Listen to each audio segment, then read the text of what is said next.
Alright guys, this is my Paleozoic frog deck profile for January 2019. I've been playing this deck for a long time since it almost came out, and then I stopped playing it for a while, but I picked it back up recently.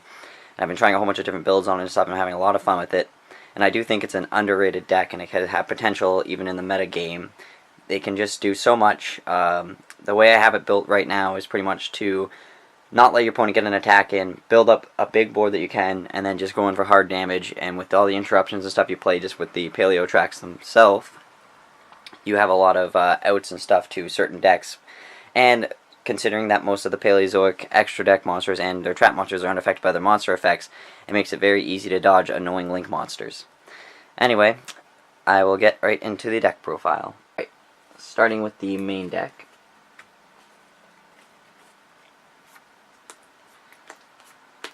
I run 3 Paleozoic Pika. Pika's really good. Discard 1 Paleozoic card, draw 2. Sets up your grave, gets you 2 cards back in hand. Really good. The only bad thing is if you somehow don't open up Paleo with him, then he's kind of useless, but you should always have a Paleo in your hand. Like, if you open up him another Paleo, I wouldn't set your entire hand. You keep one of the Paleozoics in your hand so you can discard them for the draw. Then we have 3 Paleozoic Dinomiscus. I can't really say the name. He's really good. He's pretty much a banish. You target one face-up monster your opponent controls, discard 1 card, and if you do, banish that monster. Once again, really good. Sets up your grave. You can throw a Paleozoic in grave or a frog in grave if needed, because it's not a Paleozoic trap or his discard. And then you banish a problematic monster, which I think is really good.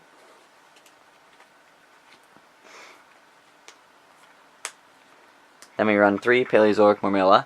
I really like Marmilla. Sets up your grave. You don't have to. Your opponent doesn't have to have anything for you to activate it. So it's just like pretty much you activate that, send one to grave, special summon off a Paleozoic from it. It's just really good in the deck. Plus, you just send itself if you can. That's the best play. Just activate Marmilla, send Marmilla, get you set up.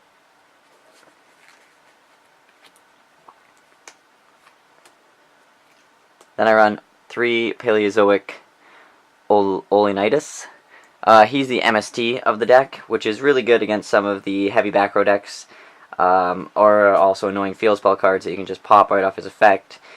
I really like him at 3. I would suggest running him at 3 unless, you know, the meta is really not having any spell or traps on the field, because like you can even target your own just to get the effect off to get a free special summon.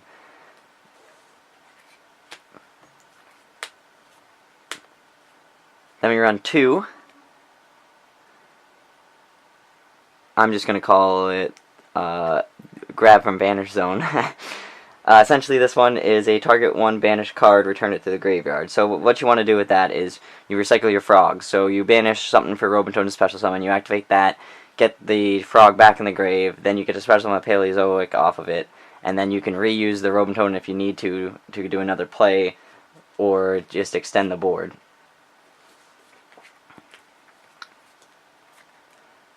I'm also running 2 Paleozoic Canadia.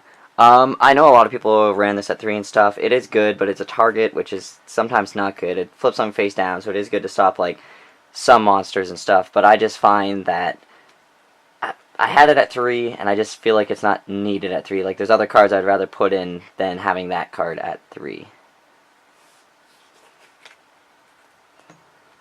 Then for the frogs, we run 3 Swamp Frog.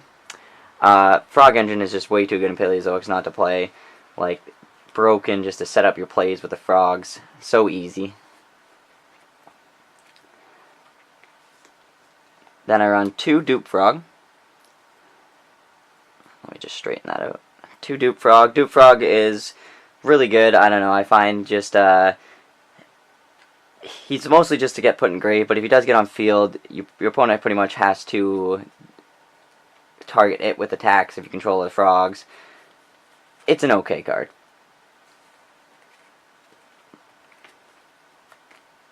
Then for the last one, we run 2 Robotoad. Robotoad is obviously the best frog or toad in the deck, being able to just banish a frog from grave, special summon itself out, giving you rank 2 plays or link summon plays.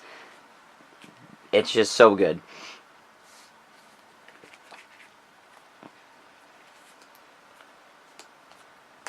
Then I'm playing 3 Reckless Greed. I like Reckless Lead for the draw power. Yes, I know you skip your next 2 draw phases, which some people say is really bad.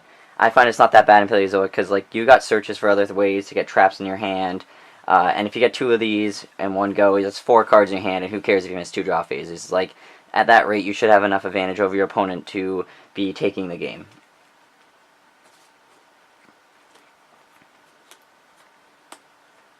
Three, Threatening Roar. I really like Threatening Roar on the deck, just to, like I said, I'm trying to stop my opponent from being able to beat over my Paleozoic monster so I can set up the best boards I can possibly set up. So having stuff like Threatening Roar, Wabaku, and stuff like that is just almost needed for the play, and getting a free summon off of something that stops your opponent from battle phase is just, it's really nice because you can ensure that your Paleozoics will last another turn.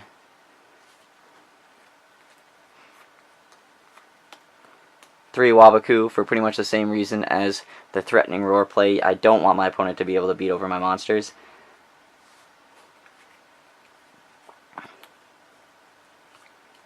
Then 2, Phantom Knight's Fogblade. In Paleozoics, it's just an easy monster negate, and you get a summon off a Paleo. So it's like stopping your opponent's, maybe your opponent's main play. You stop their Soul Day from activating its effect and their combo pieces right there, and you get a free summon off of it. That on top of like Wabakuing or something, so none of your things can be destroyed. It's just easy advantage setup for you.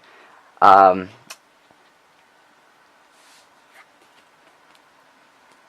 I play double Mirror Force and 1 Stormy Mirror Force. If you have more Stormy Mirror Forces, I would sub out the other 2 Mirror Forces for Storming. I only have 1 Stormy Mirror Force at the moment, so I've been playing it like this. I find that people kind of have forgotten about Mirror Force and all that stuff, so like I will have people build full boards against me, and then I can just, you know, wait for them to attack in, I activate a Mirror Force, and maybe it destroys not all the monsters, but it hits like a lot of their link monsters or this or that, because they just forget that it even like exists in the game. So like they just think, oh, I'm just going to attack in and beat over these Paleos, and then either they're like, oh, what is he going to do, activate a Wabaku and not do anything, and then it's like I activate a Mirror Force and bam, all of it goes back up their hand, or half their board gets wiped out. As long as they don't have stuff that can't be destroyed, the normal Mirror Force isn't that bad, but I do find that some decks do have the protection from that, so I suggest the Stormy Mirror Force, so that way you can at least return everything to the hand.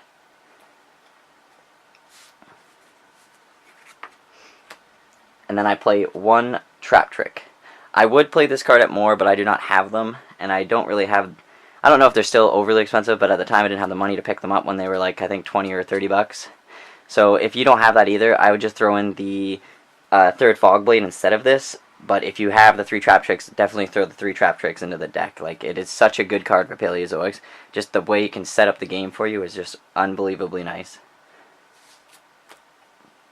And then for the last 2 cards in the deck, I play double Card of Demise. Once again, I would have 3, but I only own 2, and I don't have the money to dish out another one. Really good card, especially in Paleos. Like, you just set your whole hand, you activate that, you draw 3, and like, even if you have to pitch frogs or traps to the grave, as long as it's Paleozoic traps, you don't care. The frog engine, you don't care if it hits grave. It's just a really good card to open up with or even see late game. And that is it for the main board. Onto the extra deck. I run double Totally Awesome. I don't think you need 3 Totally Awesomes. Like, he is good, but he's not the best. He's very easily baited out. So like, you almost have to sometimes just waste your negate, because they're going to activate something that targets him, so you have to activate it. Or they're going to activate something in your combo place, and then they just have more combo pieces off. Like, some of the decks now can just, you know, they don't care about one negation. Like, oh, you need to get that, I can do this, this, and this, just to make the same board, or a board a little bit worse, but still better than what the Paleos can put out. So I find him at 2 is fine. And you can recur himself, even though I normally would recur a different water monster.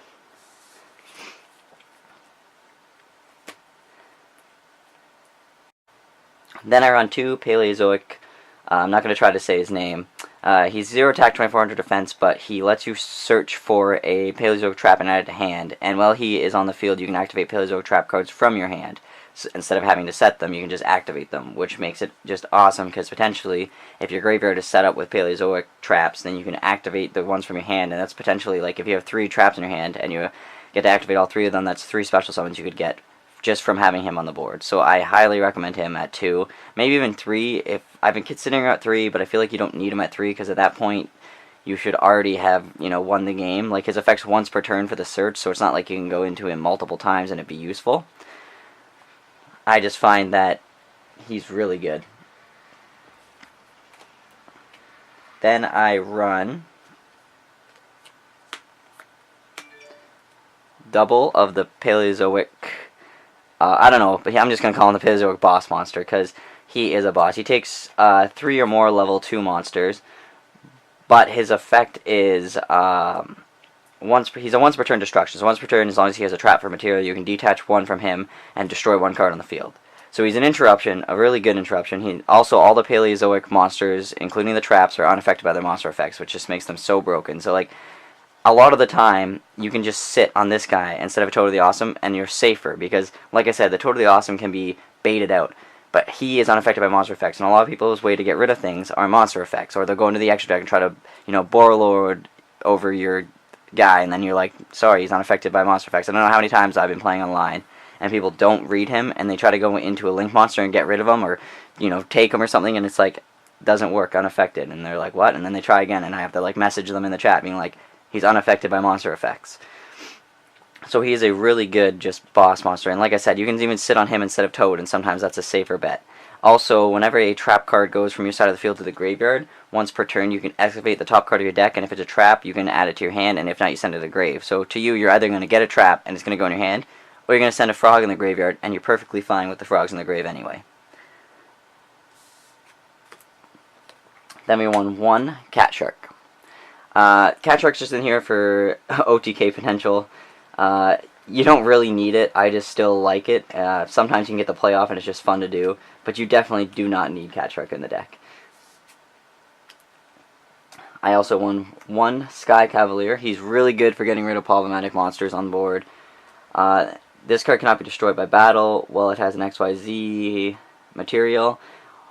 At the end of the damage step, if this card battled an opponent's monster, you can detach 1 from this card, return that opponent's monster to the field to the hand. So, like, really good just out to monsters. I would suggest running probably 2 of him instead of the Cat Shark. I just like the Cat Shark. I run 1 of him. I almost never go into number 45. Like, I don't really think I've ever really gone into him. He's there just because I think he would be useful, but at the same time I never use him, so I may cut him in the future. Then we run 3 Mr. Starboy. The reason 3 is just because you can use all 3 in 1 turn.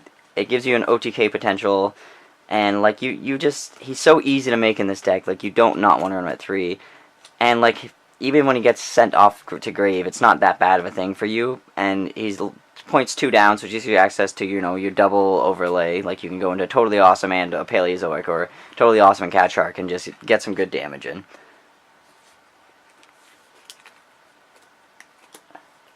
I run 1 Akashic Magician. I like this card still. I know not a lot of people are using it. I don't go into it all that often, but when I do, it does help. A lot of times, sometimes I just go into it so I can use it to link off, but normally I just don't go into it. There's just not really a need for it, but I mean, once in a while the situation comes up when it's not that bad to go into. Then I run 1 Decode Talker. I still like Decode Talker. Once again, it's just help for putting out damage, and in this deck you can make him fairly easily. And then the last card in the extra is 1 Tropological Bomber Dragon.